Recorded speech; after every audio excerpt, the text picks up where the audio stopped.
প্রশ্নের বাইরে প্রস্তাবিত কিছু হয় না, সেটা তার পদ্ধতিটা কি হতে পারে এই বিষয়ে আমি মানে সাহিত্যের ক্ষেত্রে আমি নিজে সামান্যতম জ্ঞান যতটুকু হয়েছে আর কি, সেখানে এইটা বলতে পারি সাহিত্যের ক্ষেত্রে যেভাবে সে বঙ্কিমচন্দ্র শুধু একটা নন, বিভিন্নভাবে রবীন্দ্রনাথ শেষ করে এক এক করে নাম বলতে পারে উদাহরণ দিতে সময় নেই।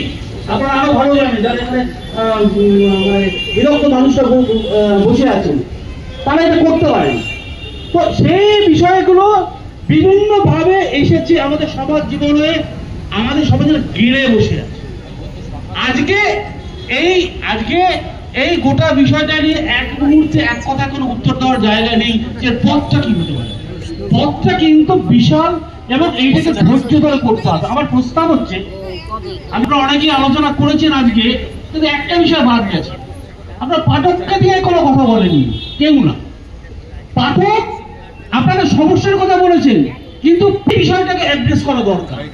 ইতিহাসের কি বললেন আর অন্যরা যারা শুনছে তারা কি ভাবছে, এটাকে যদি আপনি অ্যাড্রেস করতে না পারেন রাস্তা খুঁজে পাবেন। আমার কাছে কিন্তু এটা খুব গুরুত্বপূর্ণ। আজকে যারা প্রতিদিন করবে কেন আপনি মানুষের মতো আমি যদি এই প্রশ্নটা তুলে দিই তাহলে খুব অন্যায় করবো। তাহলে এই বিষয়টা দেখো বা সম্পাদকের যদি একটা সেতু বন্ধন এইভাবে তৈরি করা যায় তাহলে কিন্তু আমরা অনেকটা রাস্তা হাঁটতে পারি, আমরা একটা যৌথ প্রক্রিয়ার মধ্যে ঢুকতে পারি। এটা ছাড়া সম্ভব নয় বলেই আমার মনে হয়। ইতিহাসের ক্ষেত্রেও তাই, ইতিহাসের যে চর্চা সেটা একটা অল্প স্তরে সময় নেই।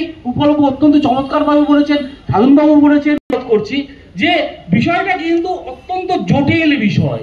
এটা আরো ভালোভাবে আমি যতদূর পড়াশোনা করেছি তাতে বুঝছি, আমি থই পাচ্ছি না যে এইভাবে আমি হাতড়াচ্ছি, ক্রমাগত হাতড়াচ্ছি।